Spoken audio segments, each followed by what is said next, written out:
Hello friends, happy Tuesday. Nope, not Tuesday. Hello friends, happy Monday. Today I got up at 7 a.m. I'm gonna pat myself on the back.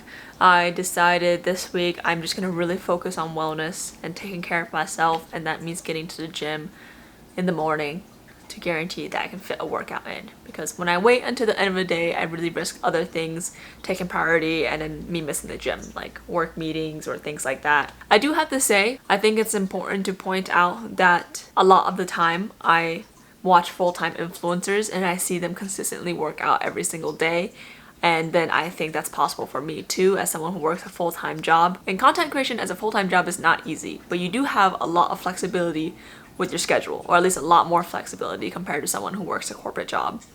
And so it is so much easier to fit in a workout every single day. Anyways, what I'm trying to say is, a lot of the time I feel like I see full-time influencers work out a lot, and then I start feeling bad about how much I get to work out, which honestly is 3 times a week on a good week. This week I'm gonna try to work out a little bit more than normal because I just want to focus on my health this week. You've probably picked up in the past couple of vlogs, but I feel like I've been kind of in the slumps, just having a lot of existential moods, questioning my life choices, feeling like my life is boring, feeling a lack of stimulus in my life. So I kind of just want to challenge myself, honestly feel a little bit of pain, and do things a little bit differently this week. That being said, I did wake up at 7:10 a.m. I went to the gym.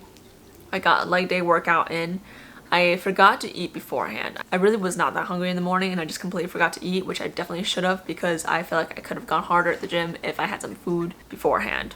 Got back, started some work, started feeling really sleepy, so I had to make myself a coffee, and I'm still drinking it now in hopes of giving myself a little bit more energy. I do feel like the caffeine started kicking in maybe like 15 minutes ago, so that's a good sign. But yeah, welcome to another week. This week's intention is just wellness, skincare, working out, eating good, but also like getting out of the house more and challenging myself and just getting out of my comfort zone a little bit more, because I feel like a huge part of me feeling this existential mood is because I just got into this really comfortable momentum and just kind of became complicit to living my life, which is a huge privilege to have. It just means I have a lot of stability in my life.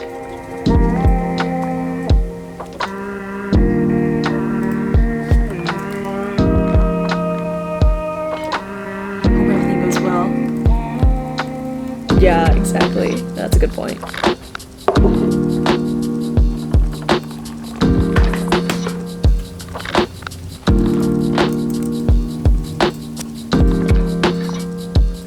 We are done with the working day. It is 5:48 p.m. I worked a little bit later today. I feel so good right now because I already went to the gym this morning, so I don't have to go to the gym right now. I think I'm gonna make dinner. I'm getting a little hungry. Dinner's gonna take a little while to cook, and I'm gonna make some steak, mashed potatoes, and vegetables. Very American dinner today. I got some like pre-made steak stuff from Trader Joe's, so it's nothing too fancy. I think I got a good amount done today. I was struggling to focus a little bit in the morning, but it was fine. It was a fine day. Tomorrow I don't have meetings in the morning, which is really nice. I do have quite a lot of meetings in the afternoon to the evening. I kind of like the second half of my day being packed with meetings so that I can just focus on the meetings and then focus on getting work done in the morning. So honestly, my ideal work day. I do want to share a recent favorite that I got, and that is this Rhodia meeting book. I've been trying to get back into journaling. I consistently journaled for like 4 years or more of my life, and then I kind of just lost that practice. I haven't been really journaling consistently for a while now, so I wanted a new notebook to get back into it, and I picked up this notebook and I am obsessed with it. It's not your typical journaling notebook because, one, it's spiral bound, which is not the biggest deal, but I love it because I can just flip it on its side. But it's actually a meeting book. So what that means is that it's designed for meeting notes. The layout is interesting because you have this notes section and then this action column where you're supposed to record action items for your meeting, and then just like this heading area. What I do with this is I journal here and then I write my big takeaways in the action column here, which is so awesome because then when I look back on old entries, I can just skim the action column for my big takeaways, and I use this top heading area to write down my gratitude. So yeah, would highly recommend Rhodia Meeting Book. I used to use a moleskin. I used to use a big hardcover thick moleskin. That notebook lasted me like 3 years, I want to say, and it was great. But it's kind of nice to start off every new year with a new notebook. It gives me newfound motivation to journal, so I think I'm kind of over the big thick journaling notebook, and I'm gonna try to get more thin, easy to finish journal books so I can get a new one more often.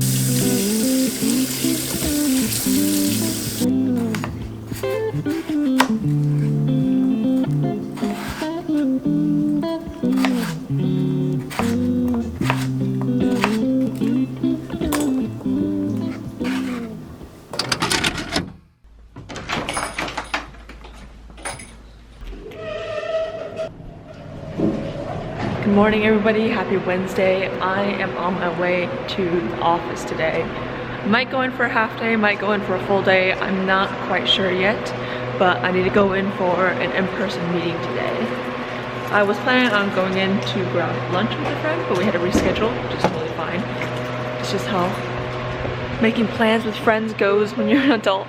It involves a lot of rescheduling, but I still have that in-person meeting, and I'm also gonna get Julian's film developed. So I'm actually really nervous for this in-person meeting that I have. It's with someone who is higher up in my organization, and I'm going to her for advice, and I'm really freaking bad at going to people for advice. My friend slash pseudo mentor actually gave me the advice to set up a meeting with this person, and the first thought of that, I got a stomach ache.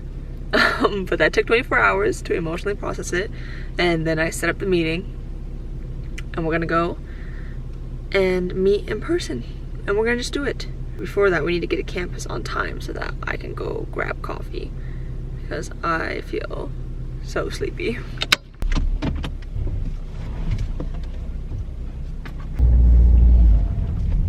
We have made it into the office. Now let's go to a nearby building to grab some coffee. And I just realized I completely forgot my badge.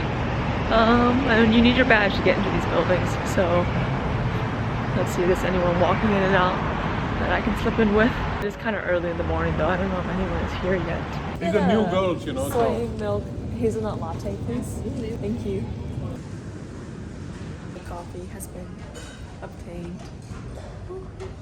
The meeting went so well. I'm actually in my office right now. I literally just need to work on how to speak up and not to be so apologetic all the time. Yeah, I think the overall advice she gave me is to just be a little bit more aggressive, a little less apologetic. Don't apologize in advance for something when apology is not needed. Like, don't make excuses for people when you confront them, and you know, you just have to have those difficult conversations. I think that's something I'm learning in adulthood, is how to have difficult conversations, and this is a lesson the universe keeps on trying to teach me lately, is presenting situations where I have to have difficult conversations with people, and I think the universe is going to keep presenting this lesson until I learn it. So I can't keep shying away from it, and I just need to accept this really uncomfortable lesson that I have to learn, because I hate confrontation. I hate giving critical feedback. I am reading a book right now called Radical Candor that I think is really helpful in trying to learn how to give that feedback or be a little bit more honest even in difficult conversations. But I think it was just really helpful to talk to someone who actively does that every day and has found success from doing it. Hopefully I verbalized that well, but I'll probably process this a little bit more. Maybe I can put together a more cohesive video about being confident in your career, especially as a woman in engineering, how to succeed in your career type of thing. So let me know if that's something you want to see, or let me know if you have any tips, because I'm definitely still learning as well. I actually don't have too many meetings today. I thought today was going to be a meeting heavy day, but a lot of my meetings got canceled, and there's no one really in the office. So I think I'm going to work here until noon, and maybe then just head back home and finish the day off back at home. So let's get in the focus zone and get something done. Just take a look at yourself. Do you really think it's gonna help if you always fighting yourself? Hi everyone, trying to forget how you felt. Just take a look at yourself. Let me just share my Can't screen even here. be your own friend. Hello friends. We're back in the car and we're gonna head home. But first we're gonna go to the film store that I go to get my film developed in Bellevue, because Julian gave me some film to drop off. He got this really old camera that actually used to be his grandpa's. Shot a roll of film, and we're gonna find out if that camera is still working and if the film is good. So, oh, I need to set GPS there. If you're looking for a place to get your film developed, Omega Photo in Bellevue is where I go. Hi. Hi. Dropped off film. Now let's head back home. I just had an epiphany that I need to share with you all. In the past couple of vlogs, I've been talking a lot about feeling a lack of fulfillment in my job and kind of getting into this existential mood where I wasn't feeling fulfilled with my job, and that kind of seeped into not feeling fulfilled with my life. And if you've been a viewer for a while, you know that right now I work in manufacturing engineering at Microsoft in Azure. So I work on the design and manufacturability of all these industrial computers essentially. And I've talked about potentially wanting to try out UX design. And then the next vlog, I would be talking about wanting to try out product management. And as I was driving home, I was just thinking, ooh, marketing sounds kind of interesting, which are all different but similar jobs in a lot of ways.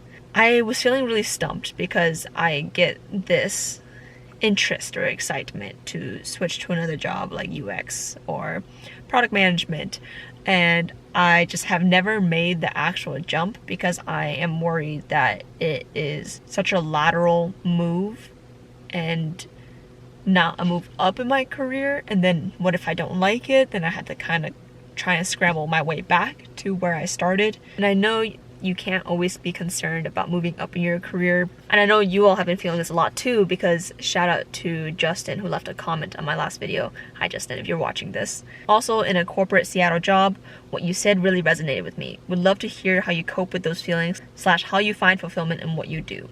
At first, my first thought was, I don't have any advice. I'm feeling like there's no hope, honestly.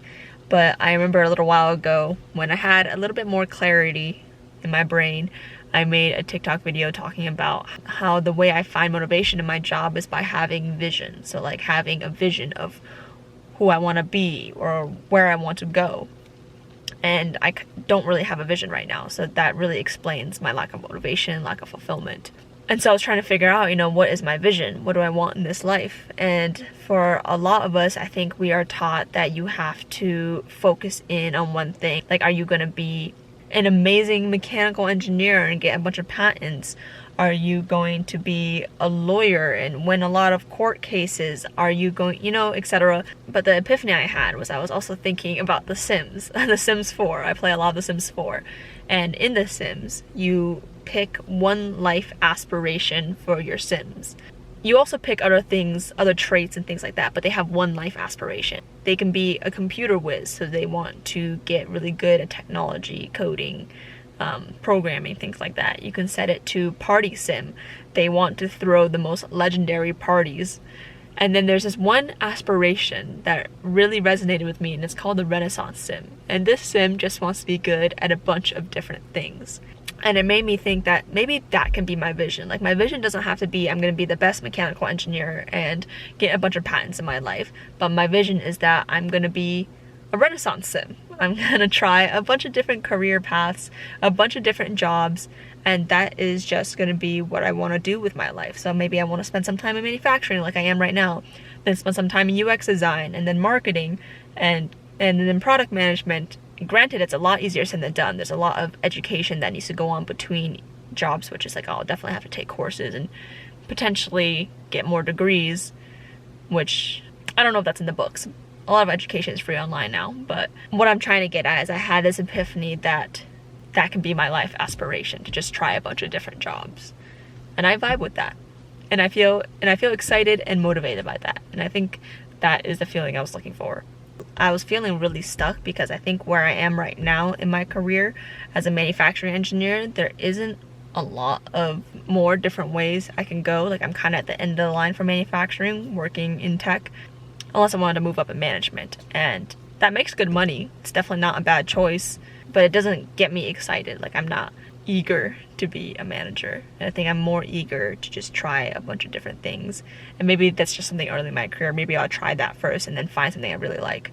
This has kind of been a character trait of mine for a long time. I've always liked doing a bunch of different things. And I know a lot of people resonate with that as well. If that's something you resonate with, I think it's a little bit hard to find your place in a world that seems to really value expertise or mastery of a skill. If my Sim's one life aspiration can be to be a Renaissance Sim, so can I. Alright, thanks for listening to my rant. Hopefully that made some sense.